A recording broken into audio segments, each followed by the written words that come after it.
जय हिंद बच्चों, स्वागत है आप सभी का एक बार फिर से हमारे YouTube चैनल लाइव भी टीचिंग ऑनलाइन पर। और हम लेकर आ चुके हैं आप सभी के लिए एक नया नोटिफिकेशन। जी हाँ दोस्तों, आज जो है हम आज के सेशन में आपको व्याकरण से रिलेटेड जो है सभी इम्पोर्टेंट क्वेश्चन के साथ साथ समास किसे कहते हैं, उसके कितने प्रकार है, कितने भेद रहते हैं, सभी जानकारी देंगे। तो अच्छे से वीडियो को जरूर वॉच करें क्योंकि 100% आपकी एग्जाम में यह क्वेश्चन आपको इंपॉर्टेंट रहने वाले हैं। तो स्टार्ट करते हैं। सबसे पहले देखेंगे कि यहाँ पर समास क्या होता है, इसकी आपको परिभाषा देखने को मिलेगी। बहुत ही सिंपल तरीके से परिभाषा को आपको समझाया जाएगा। जब परस्पर संबंध रखने वाले दो शब्दों को मिलाकर उनके बीच आई विभक्त आदि का लोप करके उनमें से एक पद बना दिया जाता है, तब इस प्रक्रिया को समास कहते हैं। मतलब कि कोई दो पद रहते हैं, उन्हें जब हम जोड़ते हैं तो वहाँ पर जो जोड़ने के बाद एक नया जो पद बनता है उसे समास कहते हैं। इस तरीके से बताया गया है। या आप यहाँ देखेंगे एक छोटी सी परिभाषा है, दो या दो से अधिक शब्दों का योग समास कहते, उसे समास कहते हैं, मतलब समास कहलाता है। जैसे राजा का पुत्र राजपुत्र हो गया, ठीक है। इस तरीके से आप समास की परिभाषा आई होप समझ गए होंगे। और इसके बाद नीचे चलेंगे, आप देखेंगे नीचे क्या है। तो यहाँ पर पूछा जाता है अधिकतर समस्त पद क्या होता है, क्योंकि समास से रिलेटेड रहता है वो। तो समस्त पद क्या होता है आप सभी को समझना चाहिए। समस्त पद अर्थात सापेक्ष की प्रक्रिया द्वारा छोटे बनाए गए पद को समस्त पद कहते हैं। मतलब कि सापेक्ष प्रक्रिया जो होती है, संक्षेप की जो प्रक्रिया रहती है, उसमें हम जब छोटे शब्दों को बनाते हैं तो उसे सापेक्ष या समस्त पद कहते हैं, ठीक है। इस तरीके से आपका हो गया। अब बचा अगला है संधि और समास में अंतर, क्योंकि यहाँ पर अधिकतर ये क्वेश्चन आया हुआ है, ठीक है। 2014 के पेपर में इंपॉर्टेंट था और अभी है जो है आने वाले एग्जामों में भी आपके लिए इंपॉर्टेंट रहेगा। अगला यहाँ पर देखेंगे कि संधि क्या है और संधि के आपको बताना है इसमें आंसर क्या क्या हो सकता है। तो संधि की सबसे पहले बात करें तो संधि दो वर्णों का योग होता है। संधि वर्णों का योग रहता है, समास शब्दों का योग रहता है। पहला चीज समझ गए। दूसरा, संधि में दो वर्णों का मेल होता है और विकार की संभावना रहती है, परंतु जो समास होता है उसमें शब्दों का प्रत्यय का लोप होता है, ठीक है। शब्दों का जो प्रत्यय होता है मतलब उसका लोप होता है। तीसरा, संधि को तोड़ना विच्छेद कहलाता है, समास को तोड़ना विग्रह कहलाता है। समास संधि का विच्छेद होगा, समास का विग्रह होगा, ठीक है। इस तरीके से आप आई होप समझ गए होंगे। तीनों अंतर हमने देख लिए ताकि आने वाली एग्जाम में आप इतने आसानी तरीके से इन्हें कर सकें। अगला यहाँ पर इंपॉर्टेंट टॉपिक है आपका जो है समास के भेद कितने रहते हैं। अब भेद क्या होता है, वो एक तरीके से प्रकार होते हैं। तो भेद होता है यहाँ पर तत्पुरुष समास, द्वंद्व, बहुब्री, कर्मधाराएं, द्विगु और अव्ययी भाव समास। तो हमने चारों का आपको यहाँ पर बता दिए। तत्पुरुष, ये द्वंद्व, बहुब्री, कर्मधाराएं और द्विगु और अव्ययी 6 प्रकार के भेद हैं। 6 को हम समझने वाले हैं। तो ध्यान से वीडियो को जरूर देखिएगा। अभी तक चैनल को सब्सक्राइब नहीं किए हैं, चैनल को सब्सक्राइब कर लीजिए ताकि हम मैट्रिक एग्जाम 2026 की भी तैयारी कराते हैं और आने वाले सभी एग्जाम की तैयारी कराएंगे। तो जाकर आप प्लेलिस्ट चेक कर सकते हैं। प्लेलिस्ट में आपको बहुत सारे क्वेश्चन अपलोड कर दिए गए हैं। नेक्स्ट अब यहाँ पर आप हो जाएगा पहला तत्पुरुष समास की परिभाषा और उसके उदाहरण आप सभी को समझना है।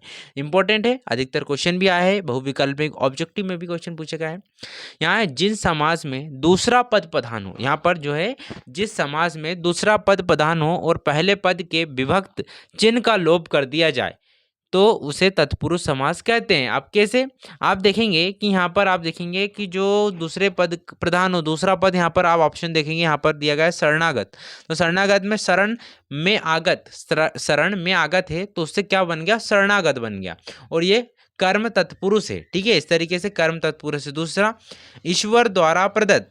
तो ईश्वर द्वारा प्रदत्त को यहाँ से डायरेक्ट उनने ईश्वर प्रदत्त कर दिया, ठीक है। तो यहाँ पर जो है सेकंड पद जो प्रधान है, मतलब दूसरा आगत यहाँ पर जो पद है वो प्रधान है और पहले पद का यहाँ पर लोभ कर दिया। किस तरीके से, शरणा, आ को अण के साथ कनेक्ट कर दिया। इस तरीके से ये क्वेश्चन हो गया।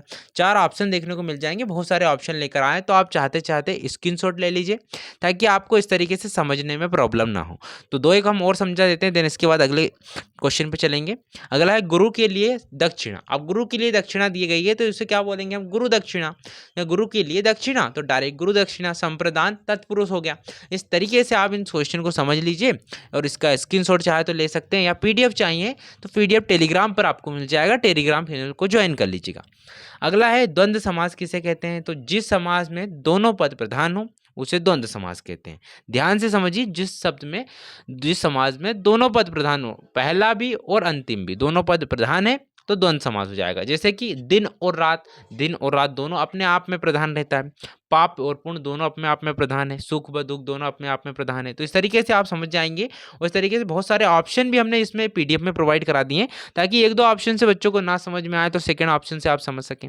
सेकंड है आपका आपका मिल जाएगा बहुब्री समाज। सेकंड क्वेश्चन बहुब्री समाज के बारे में, तो जिस समस्त पद में कोई भी पद प्रधान ना हो, जिस समस्त पद में, यहाँ पर इस तरीके से बताया गया कि जिस कोई भी पद में एक भी पद यहाँ पर प्रधान ना हो और समस्त पद के किसी अन्य का विशेषण अथवा पर्याय बन जाए, उसे बहुब्री समास कहते हैं। मतलब कि यहाँ पर बोला कुछ जा रहा है पर बन कुछ और रहा है। तो आप देखेंगे ऑप्शन में 10 है आनंद जिसके, मतलब ये देखिए यहाँ पर एक भी पद प्रधान नहीं है, बताया किसी और के बारे में जा रहा है, यहाँ पर बताया किसी और के बारे में जाएगा, वहां पर बहुब्री समास। जैसे 10 है आनंद जिसकी, जैसे रावण दशानंद। इस तरीके से पीत है अंबर जिसका, पीला है किसका, अंबर, तो श्री कृष्ण का। तो इस तरीके से पीताम्बर आपको श्री कृष्ण मिल जाएगा। इसके बाद और नीचे हमने 4-5 ऑप्शन देखेंगे। 4 है भुजाएं जिसकी, चतुर्भुज जैसे विष्णु भगवान। और आप देखेंगे आगे मंद है बुद्धि जिसकी, मंद बुद्धि मतलब मूर्ख, मतलब बताया किसी और के बारे में जा रहा, वाक्य कुछ और है, ठीक है। तो इस तरीके से बहुब्री समाज को हम समझ लिए।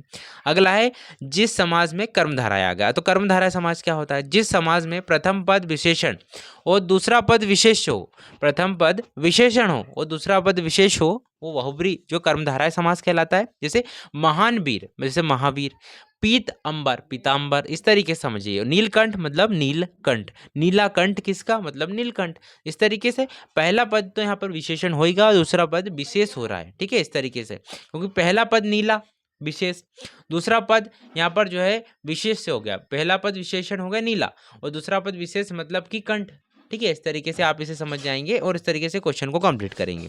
अगला है आपका द्विगु समाज। तो द्विगु समाज में प्रथम संख्यावाचक विशेषण होता है और उत्तर पद विशेष होता है। मतलब हमेशा द्विगु समाज में पहला जो पद रहेगा वो संख्यावाचक रहेगा। आपको ध्यान से देखना होगा, ऑप्शन देखेंगे और राइट आंसर भी क्वेश्चन में देखेंगे।